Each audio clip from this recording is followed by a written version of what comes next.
جمعية الدعوة والإرشاد وتوعية الجاليات بمحافظة بدر. الحمد لله رب العالمين والصلاة والسلام على أشرف الأنبياء والمرسلين نبينا وحبيبنا محمد وعلى آله وصحبه أجمعين أما بعد. محترم سامعین کرام، ہم رجب کے آخری عشرے سے گزر رہے ہیں، بلکہ آخری ہفتے سے گزر رہے ہیں۔ آج 26 رجب ہے اور تاریخی حوالہ جات کے اندر یہ بات لکھی ہوئی ہے کہ 27 رجب کو نبی علیہ الصلاۃ والسلام کو معراج ہوا۔ معراج نبی علیہ الصلاۃ والسلام کے معجزات میں سے ایک بڑا معجزہ ہے۔ نبی علیہ الصلاۃ والسلام کا یہ سفر 2 حصوں میں تقسیم ہے، ایک کو اسراء کہا گیا ہے اور دوسرے کو معراج۔ اسراء کا مطلب کہ نبی علیہ الصلاۃ والسلام بیت اللہ سے مسجد اقصیٰ پہنچے رات کے سفر میں، اور عربی زبان کے اندر اسراء کہا بھی رات کے سفر کو جاتا ہے۔ اور دوسرے نمبر پہ مسجد اقصیٰ سے سدرۃ المنتہا پہنچے۔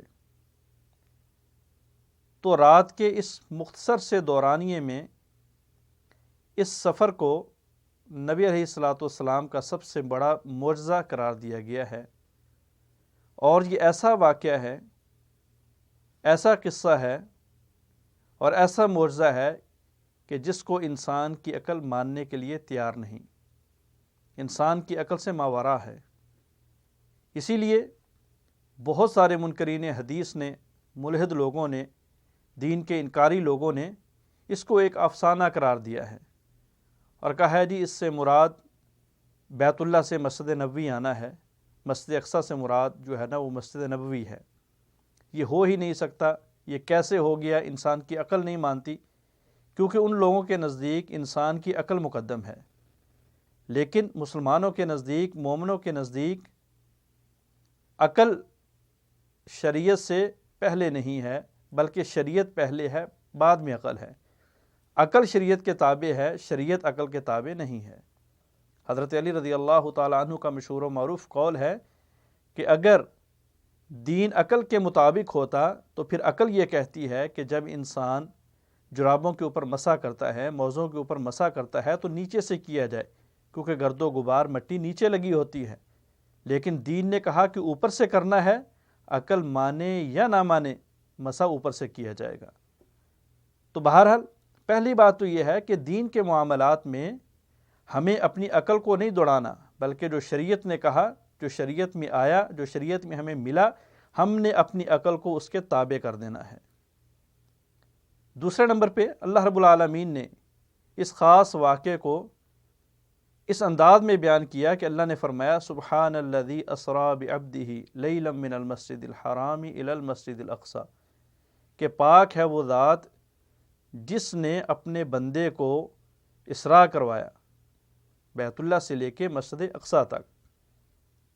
یعنی اللہ رب العالمین نے فرمایا پاک ہے وہ ذات، عقل مانے یا نہ مانے، لیکن اللہ رب العالمین کی ذات وہ ذات ہے جو ایسا ایک سفر نہیں، لاکھوں کروڑوں سفر کروانے کے اوپر قادر ہے، ہر قسم کے عیب سے، ہر قسم کی کمی اور کوتاہی سے، کیونکہ اس کے اندر کمی اور کوتاہی کا شبہ کہ ایک انسان اتنے مختصر سے وقت میں اتنا لمبا سفر، ہزاروں میل، دنوں کا بلکہ جو ہے وہ سالوں کا سفر، یہ کیسے طے کر سکتا ہے؟ لیکن جس اللہ نے یہ سفر بنائے ہیں، جس اللہ نے یہ مسافت بنائی ہے، وہ اللہ تعالیٰ اس مسافت کا سفر چند سیکنڈوں پہ بھی کروانے پہ قادر ہے۔ اللہ تعالیٰ قادر مطلق ہیں۔ اللہ نے فرمایا کہ پاک ہے وہ ذات۔ اور دوسرے نمبر پہ اس واقعہ کے اندر بعض لوگ کہتے ہیں کہ جی یہ آپ کو خواب دکھایا گیا تھا، یہ آپ کو جو ہے نا وہ جسم کے ساتھ معراج نہیں کروایا گیا، بلکہ خالی روح کا جو ہے وہ گردش کرنا تھا۔ تو اللہ رب العالمین نے فرمایا کہ بعبدہ، میں نے اپنے بندے کو معراج کروایا، میں نے اپنے بندے کو اسراء کروایا۔ تو بندے سے مراد کہ جب انسان کے جسم میں روح بھی ہوتی ہے، جب انسان کے جسم میں روح ہوتی ہے، بندہ ہوتا ہے، کہا جاتا ہے کہ فلاں بندہ بیمار ہے، اس کے لیے دعا کیجئے، فلاں بندے کو ہاسپٹل لے جایا جا رہا ہے، اس کو ہاسپٹل سے لایا جا رہا ہے، فلاں بندے کی تیمارداری عیادت کے لیے جا رہا ہوں۔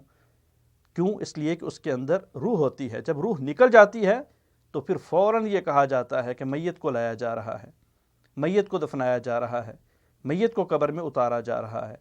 تو پتہ چلا کہ بندے سے مراد یہ ہے کہ جب انسان کے جسم کے اندر روح بھی ہو اور انسان تصرف کے اوپر قادر بھی ہو۔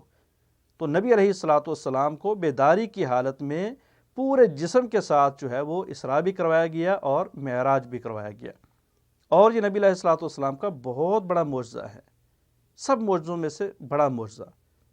اور معجزہ کسے کہتے ہیں، اس کی وضاحت بھی ضروری ہے۔ معجزہ وہ ہوتا ہے جو انبیاء کرام کے ساتھ خاص ہے۔ انبیاء کرام اللہ کی اجازت اور اللہ کی قدرت سے وہ اعمال کریں جس کو انسان کی عقل نہ مانے، اور اس کے اندر اللہ رب العالمین نے بہت ساری حکمتیں رکھی ہوتی ہیں، بہت سارے راز جو ہیں وہ اللہ کی طرف سے اس کے اندر مضمر ہوتے ہیں، پوشیدہ ہوتے ہیں۔ تو یہ جو معجزہ ہے یہ نبی کے ساتھ خاص ہے۔ ہمارے معاشرے کے اندر یہ بولا جاتا ہے کاش معجزہ ہو جائے، فلاں نے یہ کام کیا معجزہ ہی ہو گیا، تو یہ غلط الفاظ ہیں۔ ایسے الفاظ اولیاء اللہ کے ساتھ عام معنی میں کہ یہ کہنا کہ میرے ساتھ یہ معجزہ ہو جائے، یہ انسان کی عقل کو زیب بھی نہیں دیتا اور انسان کی زبان کو زیب بھی نہیں دیتا، اور ان الفاظ کو بولنا بھی نہیں چاہیے، کیونکہ لفظ معجزہ جو ہے تمام علماء کرام اس بات کے اوپر متفق ہیں کہ لفظ معجزہ انبیاء کے ساتھ خاص ہے۔ انبیاء کے ہاتھوں ایسے کام ہوتے ہیں جن کو انسان کی عقل نہیں مانتی، اور اللہ رب العالمین اس کے ذریعے چیلنج کرتے ہیں۔ اللہ رب العالمین اس کے ذریعے مشرکین کو، ملحدین کو، منکرین کو چیلنج کرتے ہیں، اور اس کا جو اثر ہوتا ہے، اس کا جو ثمر ہوتا ہے وہ سب کے لیے ہوتا ہے۔ اور اس کے دوسرے معنی میں، دوسرے مد مقابل لفظ کرامت آتا ہے۔ لفظ کرامت اولیاء اللہ کے ساتھ خاص ہے، یعنی بہت سارے ایسے کام جو اللہ کے برگزیدہ بندوں کے ہاتھوں قائم ہوتے ہیں، انسان کی عقل نہیں مانتی، لیکن یہ اس کی دعاؤں کا نتیجہ ہوتا ہے، اس کی عبادت کا نتیجہ ہوتا ہے کہ اللہ اس سے راضی ہو کے اس سے ایسے کام کروا دیتے ہیں جو عام لوگوں سے نہیں ہوتے۔ اور جو کرامت ہوتی ہے یہ خاص ولی کے ساتھ ہی ہوتی ہے، اور اس کا فائدہ بھی خاص ولی کو ہی ملتا ہے۔ الا من رحم ربی، چند کوئی ایسے اعمال ہو سکتے ہیں جس کا اثر باہر بھی جائے۔ تو کرامت کے ذریعے نہ تو کسی کو چیلنج کیا جاتا ہے، اور نہ ہی کسی کو للکارنا مقصود ہوتا ہے، نہ ہی کسی کو جو امتحان میں ڈالنا مقصود ہوتا ہے۔ تو یہ بہت بڑا فرق ہے معجزے اور کرامت کے اندر۔ تو لہٰذا جب دنیا داروں میں سے نیک لوگوں کے ساتھ، دنیا میں نیک لوگوں کے ساتھ ایسا معاملہ بن جائے تو وہاں پہ لفظ معجزہ نہیں بولا جائے گا، لفظ کرامت بولا جائے گا۔ اگر ایسی ہونی چیز ایسے آدمی کے اوپر قائم ہو جائے، ایسے آدمی کے ہاتھوں سر انجام پا جائے جو کہ رحمان کا ولی نہیں بلکہ شیطان کا ولی ہے، نہ اس کی شکل و صورت قرآن و حدیث کے مطابق ہے، نہ اس کے اعمال قرآن و حدیث کے مطابق ہیں، نہ اس کا کردار قرآن و حدیث کے مطابق ہے، اگر وہ کوئی ایسا کام کر دے کہ جس کو انسان کی عقل نہ مانے تو وہ شیطان کی طرف سے ہے اور اس کو جادو کہا جاتا ہے۔ تو بہرحال بات کرنے کا مقصد یہ ہے کہ اس مہینے میں جس طرح کہ کہا جاتا ہے کہ نبی علیہ الصلوۃ والسلام کو معراج ہوا، اور معراج نبی علیہ الصلوۃ والسلام کے بڑے بڑے معجزات میں سے ہے، اور نبی علیہ الصلوۃ والسلام کے اس معجزے کے اندر خالی سفر ہی نہیں ہے، خالی قصہ ہی نہیں ہے، خالی ایک سٹوری ہی نہیں ہے، بلکہ بہت سارے اسباق ہیں، بہت ساری ایسی چیزیں ہیں جن کو ہمیں زندگی میں فالو کرنا ہے۔ اگر ہم واقعہ معراج پڑھیں، واقعہ معراج سنیں، تو واقعہ سے ہٹ کے ہمارے لیے جو چیز اہم ہے وہ یہ ہے کہ اس کے اندر ہمارے لیے اسباق کیا ہیں، اور اس واقعے کے سن کو ہمیں کرنا کیا ہے۔ اللہ عمل کی توفیق عطا فرمائے۔